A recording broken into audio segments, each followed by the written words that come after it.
Tahimik lang ang buong silid ng klase ni Miss Heidi matapos mag-usal ng dasal ang guro para sa isang estudyante nito na namayapa, si Angel. Kung aalalahanin si Angel ay mistulang anghel talaga ito, kaya nakakapanghinayang na kinuha kaagad siya sa murang edad na 18. Hindi lang ito mabait kung hindi ay nag-e-excel din ito sa academics. Kaya ang isang salita na sumasakto raw talaga sa sitwasyon nito ay sayang. Hanggang sa matapos ang klase ni Miss Heidi ay tahimik lang sa gilid ang kaibigan ni Angel na si Julia. Sa lahat ng mga taong naapektuhan sa pagkamatay ng dalaga ay mas matindi ang gulat nito sa kaibigan. Minsan lang umuwi ang mga magulang ni Angel sa bahay nila dahil na rin sa mga business trips sa iba't ibang lugar. Kung kaya't madalas itong nakikitulog kila Julia. Sa totoo nga ay parang bahay na ni Angel ang bahay nila Julia. Alam din ng lahat ng nakapalibot sa kanila na parang magkapatid na ang turing nila sa isa't isa. Napansin ng mga kaklase nila na nakatulala lang sa bintana ang dalaga at para bang malalim ang iniisip kung kaya't hinayaan lang nila ito. Siguro ay epekto lang ito ng pagkawala ng pinakamatalik niyang kaibigan. Ang dahilan kung bakit raw namatay si Angel ay nalunod daw ito sa ilog sa likuran ng eskwelahan nila. Hapon nangyari iyon at natagpuan lamang ang bangkay niya kinaumagahan. Kaya maraming haka-haka ang lumabas na kesyo daw nadulas ito. Baka may gamit na nahulog sa ilog. O hindi naman kaya ay baka may atraso ito sa tagabantay ng ilog. Kung kaya't kinuha ang buhay niya bilang kapalit. Ano man ang dahilan sa nangyari sa kaibigan ay wala nang pakiroon si Julia. Ang gusto niya na lamang ay maibalik ang matalik nitong kaibigan. Kaya wala siyang sinayang na oras. At agad na tinungo ang ilog kung saan nalunod si Angel. Hindi kalayuan ay natanaw na ni Julia ang balon na hindi lang din kalayuan sa ilog. Ayon sa mga tao sa lugar na iyon ay pinaniniwala ang wishing well daw ito at kung anuman ang hilingin mo ay natutupad. Wala nga lang nakakaalam kung may kapalit ba itong hinihingi sa kung sino man ang humiling dito.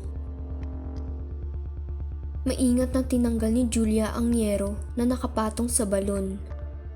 Magdadapit hapon pa lang ng mga sandaling iyon at meron pang araw pero kahit ganoon ay hindi pa rin kita ni Julia ang gitnang bahagi ng balon na iyon na nagpapahiwatig lamang sa kung gaano ito kalalim. Isang tulak lang sa'yo dito ay walang makakaalam na dito ka nahulog kung walang saksi. Agad na kumapa ang dalaga ng isang 5 pisong barya at nagsimulang mag-usal ng kanyang hiling. Walang iba pa ang hiling niya kung hindi ang maibalik ang buhay ng kanyang kaibigan na si Angel. Bago niya pinakawalan ang barya sa balon ay inilapat niya pa ito sa kanyang labi. Hindi maipaliwanag ni Julia ang nararamdaman pero biglaan lamang itong nahilo at natumba. Bago mawala ang kanyang ulirat ay napangiti siya dahil alam niyang makakasama na niya ulit ang kanyang kaibigan at ang magiging tulay nito ay ang kanyang hiling. Hindi pa nakakapag-almusal ay masiglang tumakbo papasok sa eskwela si Julia. Naniniwala pa rin kasi ito na kapag pumasok siya sa classroom ay makikita na niya si Angel na nakaupo sa desk nito habang hinihintay siya. Humihingal-hingal pa siya na makarating sa gate ng school nila pero ang pagod niyang iyon ay hindi siya napigilan para tumakbo muli papunta sa kanilang classroom. Namilog ang mga mata ng dalaga nang makarating sa tapat ng kanilang silid-aralan. Namuo ang mga luha sa gilid ng mga mata nito nang makitang nakaupo sa usual desk niya si Angel habang kausap ang iilang kaklase nilang babae. Hindi na natago ni Angel ang kasabikan at agad na tinakbo ang dalaga at binigyan ng isang mahigpit na yakap.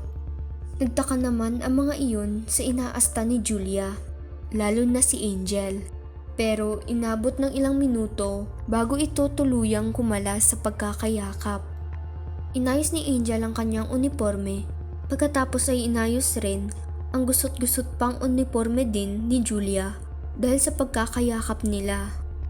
Napansin din ng dalaga na hindi na nag-abalang magsuklay pa ang kaibigan, kaya inabutan niya kaagad ito ng pantali. Tinanong nila kung okay lang ba si Julia at sumagot lang ng oo ang dalaga at sinabing ganoon lang ang asta niya dahil may masama siyang napanaginipan na kasama si Angel.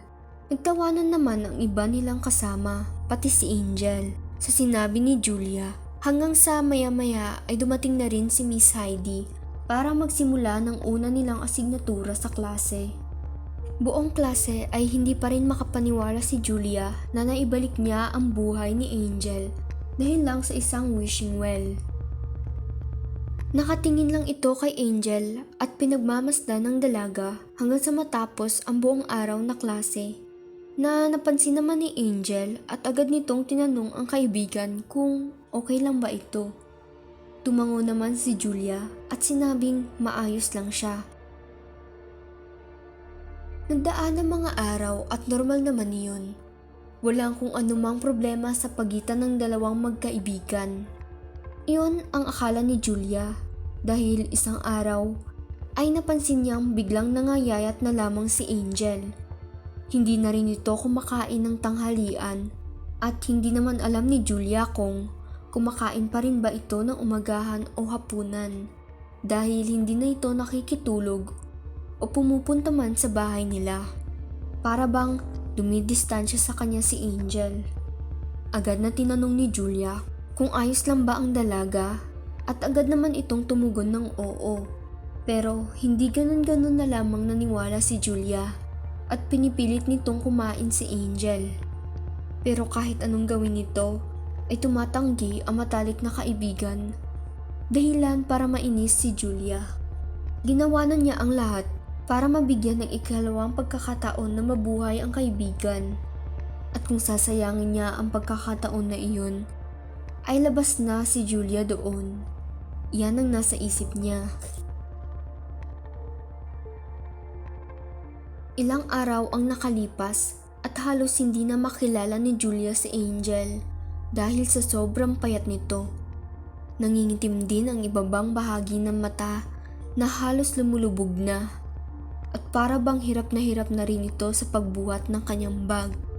Kaya't kahit na may tampo siya rito, ay agad niyang kinuha ang bag ni Angel at binitbit iyon.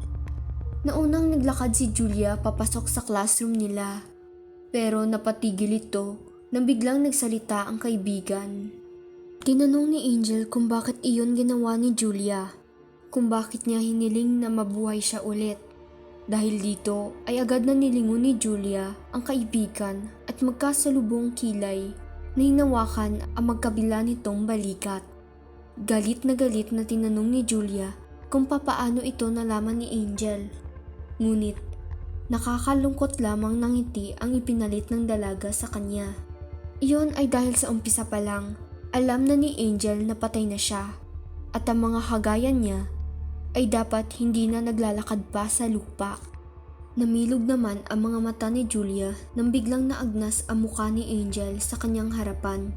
Naging kahindik-hindik ang itsura nito habang paunti-unti rin ang pagtanggal ng balat ng kanyang mukha at katawan. Napaatras naman si Julia dahil sa kanyang nasaksihan at halos maduwal nang iabot ni Angel ang kamay nito sa kanya at sinabing hindi na nila kailangan maghiwalay pa dahil patay na rin si Julia. Halos mawalan ng ulirat ang nanay ni Julia nang himalang makuha ang bangkay ng anak sa loob ng balon. Malalim ang balon na iyon, ngunit buti na lamang ay sumabit sa isang matibay na parte ng puno na nastak doon sa loob ng balon ang katawan ni Julia.